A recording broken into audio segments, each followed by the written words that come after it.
I think that the game is also in a very interesting spot where the race for number one for this half season and even into the full year is nowhere near set in stone. And I think we're going to deal with fun race to the finish if things go hopefully as potentially expected.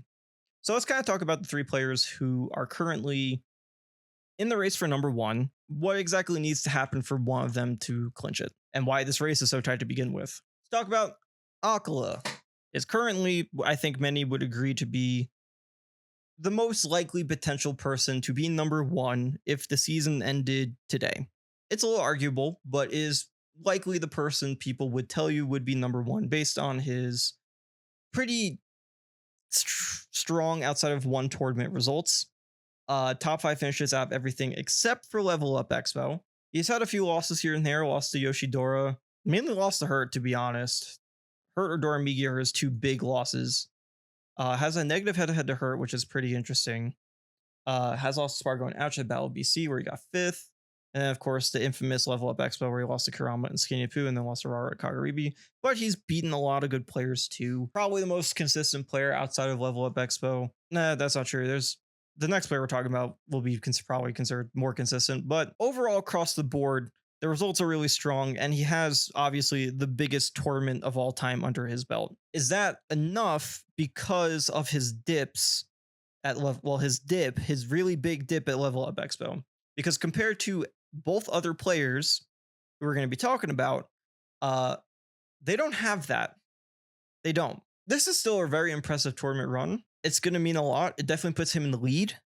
But things can change with over these next 2 months, and I don't want to say Aqua is clinched the number one based off of Kagaribi 13, because at the end of the day, that 33rd is still kind of important. He does have second at Genesis, which is a pretty big deal. I will say that. And it's not like his other events aren't no joke either. This is a very strong pool of results outside of Level Up Expo. But his competition have a potential chance of taking it over him.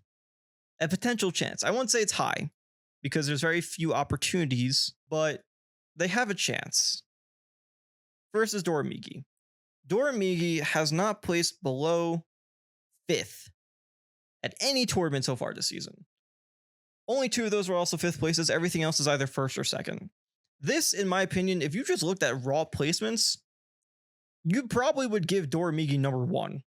Like, if you just looked at raw placements, this would make a lot more sense than, say, Aqua's season.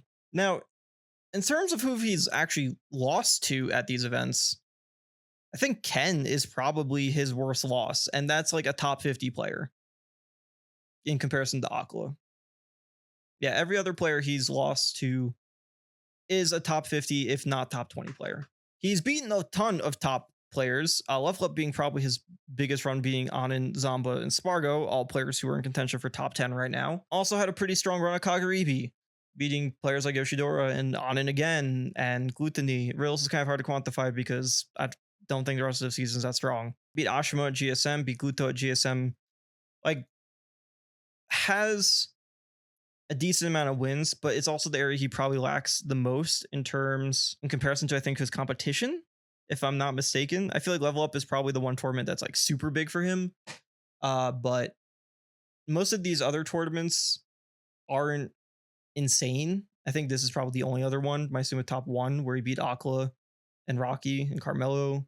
But Dormigi is definitely in contention, and his overall consistency, but I would argue weaker peaks. Like, I feel like his win at Sumabato isn't nearly as strong as Aqua's win at Maisuma top 1, but his second at Maisuma top 1 is still really good. It's tough. It's pretty tough. But I would definitely say Dormigi is the closest to Aqua in terms of getting number 1, because his entire palette of a season is insanely clean in comparison. I just think Aqua has a little bit of the better peaks right now, which would give him the advantage. The last player we're going to talk about, though, is Hurt, who is in contention, but definitely behind the other 2 right now. I don't think anyone could argue that he's number 1 in the game, but he's definitely at least number 3, and I wouldn't say he's that far off from number 1. So Hurt, in comparison, has the least amount of majors in attendance, but he does have wins at Smash Awesome, which was a pretty big one over Aqua and Shuton, as well as taking Genesis, of course, one of the bigger Ultimate tournaments of the year, second biggest tournament that's going to happen this season, uh, beating Aqua, T, Cola, and Lima. He also has second at LMBM, only losing to Sparkle, but double eliminating Syrup, who's a top 10 contender, and then had a bit of a slip up at Battle BC, missing top 8, losing to Syrup and Monty. Now, the thing that holds Hurt back compared to all the others, despite all of these first places at these smaller events, is that he does take losses at these smaller events. He lost to Xi'an in Grands at Cone 14 after then getting a reset. Lost to Xi'an again at the Sumbato like pre-weekly event. I don't understand how that one worked. And of course, it's the loss to Monty. So he does have the middling losses in comparison to Aqua's like kind of blow up at Level Up Expo. But in terms of his like overall results, he doesn't have the peaks to match Aqua, but doesn't have the consistency or even like the amount of major attendance to keep up with Dormigi. The only way any reasonable person, any reasonable way that either of these three are able to clinch number one is if they attend Delta 11 at the end of the season. I think Delta 11 is essentially going to be if one of them attends this event and gets first, they have a very good chance of being number one by pushing themselves ahead. I think Hurt maybe not so much. And also kind of depends if Delta is another S tier event. It probably will be.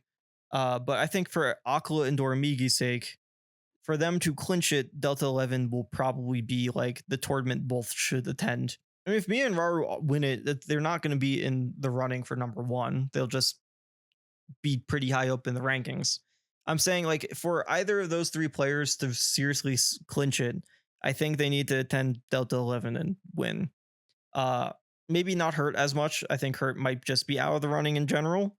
It really would depend on the players he beats at Delta and not losing to anyone while he's there if he does plan to attend.